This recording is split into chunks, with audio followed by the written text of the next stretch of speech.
दोस्तों आप लोग लाइफ के किसी भी फेज में रहो, चाहे आप 20s में हो या फिर 50s में हो, जो आपके लाइफ में सबसे ज्यादा इंपॉर्टेंट चीज है वो ये है कि मंथ एंड में आपके अकाउंट में कितना सैलरी क्रेडिट हो रहा है।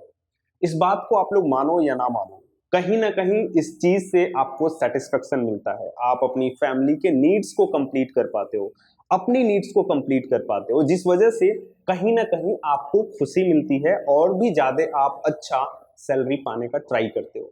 लेकिन सबसे ज्यादा इंपॉर्टेंट चीज अभी के टाइम पे है, अभी रिसेशन चल रहा है, इन्फ्लेशन बहुत हाई है, तो सबसे ज्यादा इंपॉर्टेंट हम बात करते हैं कि आखिर ये चीज कैसे मुमकिन हो सकता है, कैसे हर मंथ एंड पे आपको अच्छी सैलरी मिल सकती है। तो देखो यार, उस चीज को कंप्लीट करने के लिए सबसे पहले एक आपको अच्छी जॉब चाहिए। नो डाउट, अगर आपके पास जॉब नहीं है तो कोई भी आपको सैलरी देने वाला नहीं है, तो आपको एक अच्छी जॉब चाहिए। अब बात आती है कि जॉब कैसे मिलेगी। देखो, हर कोई को पता है जॉब पाने के लिए स्किल्स की जरूरत होती है। अगर आपके पास प्रॉपर स्किल नहीं है तो कोई भी एम्प्लॉयर आपको हायर नहीं करेगा, क्योंकि यहाँ पे टू वे कम्युनिकेशन होता है। आप किसी को कोई सर्विस प्रोवाइड करोगे, वो इन रिटर्न आपको सैलरी देगा, लेकिन आप किसी को सर्विस प्रोवाइड ही नहीं कर पाओगे जब आपके पास कोई प्रॉपर स्किल नहीं है। तो सबसे पहले आपको क्या करना होगा, प्रॉपर स्किल्स अक्वायर करना होगा। लेकिन देखो, एक बात आती है ना कि हम जॉब करने जा रहे हैं, ठीक है, 10 ओपनिंग है, 50 बंदे जा रहे हैं, और एक जगह 100 ओपनिंग है, 50 बंदे जा रहे हैं, तो कहां पे आपको हायर चांसेस है जॉब पाने के? ऑब्वियसली जहां पे जॉब ओपनिंग्स जाते हैं। तो हमें अभी के टाइम पे क्या करना है, ऐसे फील्ड्स में, ऐसे डोमेन में खुद को अपस्किल करना है जहां पे हमें जॉब्स पाने के चांसेस अधिक हो, क्योंकि उस फील्ड में जो जॉब ओपनिंग्स हैं ज्यादा हैं। दोस्तों, शायद आपको पता चल गया हो मैं किस फील्ड के बारे में बात करना चाह रहा हूं। मैं बात करना चाह रहा हूं डेटा साइंस के फील्ड के बारे में। तो हमें कोशिश क्या करना है कि डेटा साइंस के स्किल्स को अक्वायर करना है, जॉब्स के लिए अप्लाई करना है। लेकिन फिर एक यहाँ पे क्वेश्चन आता है कि भाई साहब, पढ़ेंगे क्या हम लोग? लाइक, सीधी सी बात है, आप मैंने बोल दिया कि डेटा साइंस की स्किल्स को अक्वायर करो, लेकिन क्या पढ़ना है? डेटा साइंस की स्किल्स में क्या क्या होने वाली है, क्या क्या पढ़ेंगे तो हमें जॉब मिल पाएगा? तो उसी टॉपिक पे ये वीडियो है दोस्तों। इस वीडियो में आपको बताने वाला हूं कि अगर आपको डेटा साइंटिस्ट बनना है 2023 या फिर 2024, या फिर आपको डेटा एनालिस्ट बनना है, डेटा इंजीनियर बनना है, यानी डेटा साइंस के डोमेन में आपको जाना है, तो आपको क्या क्या पढ़ना पड़ेगा, जिससे कि जो ओल्ड टेक स्टैक्स के स्टूडेंट्स हैं या फिर जो जॉब सीकर्स हैं, उनसे आप एक कदम आगे जा पाओ और जॉब्स को एक्वायर कर पाओ। तो हाय दोस्तों, मेरा नाम कैश है, मैं एक डेटा इंजीनियर हूं इन भारती एयरटेल। मैं 2 साल से भारती एयरटेल में काम कर रहा हूं, और ऐसी ही वीडियोस आप लोग देखना चाहते हो जो बहुत ही इंफॉर्मेशनल हो, इंफॉर्मेटिव हो, तो इस चैनल को सब्सक्राइब कर सकते हो। बेल आइकन को भी प्रेस कर देना, ताकि जब भी मैं कोई नई वीडियो डालूं तो उसका नोटिफिकेशन आप लोग को मिल सके। तो यार, हम वीडियो को स्टार्ट करते हैं और बात करते हैं कौन कौन से स्किल्स को आपको प्रिपेयर करना पड़ेगा, एक्वायर करना पड़ेगा। सबसे पहला, आपको पाइथन प्रोग्रामिंग लैंग्वेज आनी ही चाहिए अगर आप डेटा साइंस के बारे में सोच रहे हो तो अभी तक आपको पाइथन प्रोग्रामिंग नहीं आती है तो तुरंत इस वीडियो के बाद पाइथन प्रोग्रामिंग लैंग्वेज सीखना स्टार्ट कर दो। सेकेंडली, आपको SQL आना चाहिए, स्ट्रक्चर्ड क्वेरी लैंग्वेज आना चाहिए, आपको डेटाबेसेस के बारे में नॉलेज होना चाहिए। ये दोनों जो चीजें हैं वो फंडामेंटल थिंग्स हैं, मतलब इनके बिना ना आप डेटा साइंटिस्ट, ना डेटा इंजीनियर, ना डेटा एनालिस्ट, इनमें से कुछ भी नहीं बन सकते हो। आपको एक प्रोग्रामिंग लैंग्वेज, चाहे आप आर प्रोग्रामिंग लैंग्वेज भी सीख सकते हो, अगर डेटा इंजीनियरिंग में जाना चाह रहे हो तो स्केला भी सीख सकते हो, लेकिन पाइथन तो आना चाहिए अगर आप डेटा साइंटिस्ट बनना चाह रहे हो तो ये डिपेंड करता है आप पे कौन सा प्रोग्रामिंग लैंग्वेज सीख रहे हो। लेकिन एक प्रोग्रामिंग लैंग्वेज, इसके साथ databases, SQL structured query language के बारे में आपको पता होना चाहिए।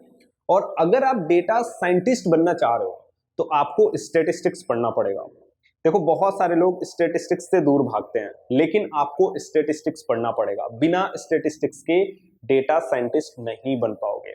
डेटा साइंटिस्ट बनने के लिए स्टेटिस्टिक्स, इसके साथ साथ मशीन लर्निंग, आपको मशीन लर्निंग का भी नॉलेज होना चाहिए। देखो, मैं डोमेन में एक एक टॉपिक्स के बारे में बता रहा हूं कि आपको पाइथन प्रोग्रामिंग लैंग्वेज पढ़ना है, ये पढ़ लिया, SQL पढ़ना है, ये पढ़ लिया, स्टेटिस्टिक्स पढ़ना है, ये पढ़ लिया, मशीन लर्निंग पढ़ना है, ये पढ़ लिया।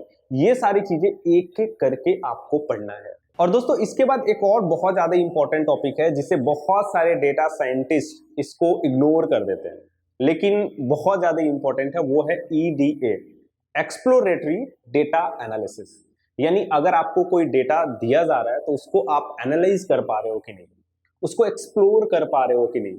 इसके लिए आप पांडास डेटा फ्रेम यूज कर सकते हो। अगर CSV फॉर्मेट में डेटा है, एक्सेल फॉर्मेट में डेटा है, आप पंडास यूज कर सकते हो, नमपाई यूज कर सकते हो, मैटप्लॉटलिब यूज कर सकते हो, साइपाई यूज कर सकते हो।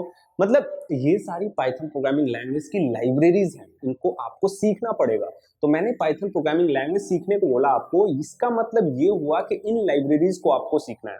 नमपाई, पांडास, मैटप्लॉटलिब, सीबॉन्ड, ये सारी टेक्नोलॉजीज, ये सारे स्टैक्स आप यूज कर सकते हो EDA में डेटा को एक्सप्लोर करने के लिए। इसके साथ साथ स्टोरी टेलिंग, यानी अगर आप कोई डेटा एक्सप्लोर कर रहे हो तो बिजनेस को कैसे उसको समझाओगे। स्टोरी टेलिंग यानी जो भी इंसाइट्स मिल रहे हैं आपको एक्सप्लोर करने के बाद, EDA के बाद, वो बिजनेस को कैसे समझाना है। तो स्टोरी टेलिंग के बारे में भी आपको सीखना पड़ता है। और दोस्तों, डेटा साइंटिस्ट आपको बनना है तो कुछ टूल्स के बारे में भी आपको जानना होता है, जैसे जुपिटर नोटबुक, एनाकोंडा, जिसमें आप कोड लिखते हो, डेटा को एक्सप्लोर करते हो। तो ये सारी चीजें भी आपको सीखनी होती है। गिट के बारे में सीखना होता है, गिटअप के बारे में सीखना होता है, आपको एज्योर के बारे में सीखना होता है। ये सारी जो टूल्स हैं बहुत आसान बना देती हैं आपकी लाइफ, अगर आप डेटा साइंस से रिलेटेड कोई भी प्रोजेक्ट बना रहे हो।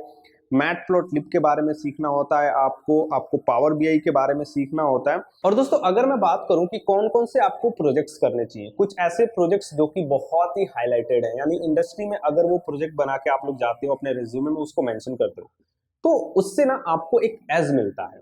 मतलब अगर आप रिसेंट टॉपिक्स पे, जैसे एक प्रोजेक्ट है क्रेडिट कार्ड अप्रूवल, या फिर कोविड-19 प्रेडिक्शन, या फिर health insurance prediction, bank term deposit, जैसे कि कोविड-19 प्रेडिक्शन है, बहुत रिसेंट टॉपिक है। लाइक कोविड-19 आया था, एक पैंडेमिक था, एपिडेमिक था, तो उससे रिलेटेड आप प्रोजेक्ट बनाते हो, आपके रिज्यूमे में वो टर्म दिखता है, तो इंटरव्यूअर को ऐसा लगता है कि हाँ, जो रिसेंट टॉपिक्स हैं, जो रियल वर्ल्ड के प्रॉब्लम्स हैं, उसको स्टूडेंट सॉल्व करने का ट्राई कर रहा है। क्योंकि जो कंपनीज में प्रोजेक्ट सॉल्व होते हैं दोस्तों, वो भी रियल वर्ल्ड के प्रोजेक्ट्स होते हैं।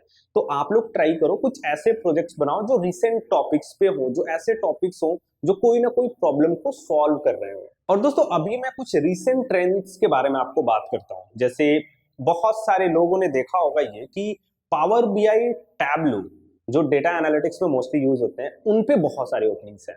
तो आप लोग ट्राई करना, अगर आप डेटा एनालिटिक्स में जाना चाह रहे हो तो पावर BI एंड टैबलू को जरूर से सीख लेना। और दोस्तों, जो लोग डेटा साइंटिस्ट और डेटा इंजीनियर बनना चाहते हैं वो लोग स्पार्क को सीख लें। अगर आप पाइथन प्रोग्रामिंग लैंग्वेज से स्पार्क सीखना चाह रहे हो तो PySpark आप लोग सीख लेना। अगर आप स्केला से सीखना चाह रहे हो, डेटा इंजीनियरिंग में जाना चाह रहे हो, तो स्केला स्पार्क सीख लेना। यानी स्पार्क आपको जरूर से सीखना है। स्पार्क बहुत ज्यादा इंपॉर्टेंट है। अगर आप लिंक्डइन पे जाओ और स्पार्क से जॉब सर्च करो, भाई भर भर के जॉब्स आने वाले हैं। या फिर आप लोग किसी भी हायरिंग प्लेटफॉर्म पे जाओ, इंडीड पे चले जाओ, या फिर angel.co पे चले जाओ, किसी भी प्लेटफॉर्म पे आप लोग जाओगे, अगर स्पार्क से सर्च करते हो बहुत सारे ओपनिंग्स आएंगे। तो ये जो टेक्नोलॉजी जो आप लोग को मैं इस वीडियो में बता रहा हूँ, जरूर से उनके बारे में आप लोग पढ़ लेना। और दोस्तों, इसके साथ साथ कुछ और भी टेक्नोलॉजीज हैं, जैसे NLP है, नेचुरल लैंग्वेज प्रोसेसिंग जिसे हम बोलते हैं, इसका फुल फॉर्म है ETL, यानी export transform and load, data engineering में यूज होता है। PySpark से ये कर सकते हो आप, तो इसको भी आप लोग सीखना है। जो मैं आप लोग को बता रहा हूँ वो सारी चीजें आप लोग को सीखनी है। दोस्तों, आप में से बहुत सारे ऐसे लोग होंगे जिनको मैंने इस टेक्नोलॉजीज के बारे में बताया, तो आप लोग क्या करोगे, ओपन सोर्स जो है चीजें, फ्री अवेलेबल जो चीजें हैं वहां से आप लोग पढ़ लोगे। लेकिन आप में से बहुत सारे लोग ऐसे हैं जो फ्रीली अवेलेबल चीजों को ऑर्गेनाइज ढंग से अगर उनको ना मिले तो वो नहीं पढ़ पाते हैं, उनको प्रॉब्लम्स होती है। उनके लिए मैं रिकमेंड करना चाह रहा हूँ एक प्लेटफॉर्म जिसका नाम है ऑडिन स्कूल। यहाँ पे डेटा साइंस का एक बहुत अच्छा प्रोग्राम है।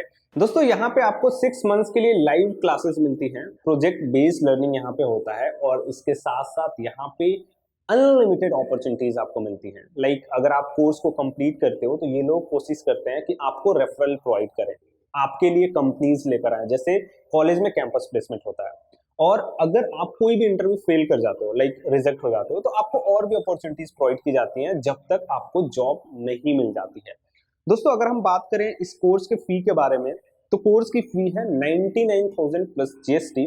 लेकिन रुको, आप लोग मेरी पूरी बात सुनो। यहाँ पे आपको स्कॉलरशिप मिल सकता है 30,000 तक का, और इसके साथ साथ अर्ली बर्ड ऑफर यहाँ पे चल रहा है जिसमें आपको 8,000 का एडिशनल स्कॉलरशिप मिल सकता है। दोस्तों जैसा कि आप लोग स्क्रीन पे देख सकते हो, बहुत सारी कंपनीज यहाँ से हायर कर रही हैं। जैसे कैंपस प्लेसमेंट में कॉलेजेस में कंपनी आती हैं, वैसे यहाँ पे भी इनके प्लेटफॉर्म पे कंपनीज आती हैं हायर करने के लिए। अगर कंपनीज की बात करें, कैपजेमिनी है, गूगल है, एंटवॉक है, बजाज फाइनेंस है, इन्फोसिस है, IBM है, मेडप्लस है, बहुत सारी कंपनीज है। लेकिन यहाँ पे मतलब अनलिमिटेड कंपनीज है, 500 से भी ज्यादा कंपनीज यहाँ से हायर कर रही हैं।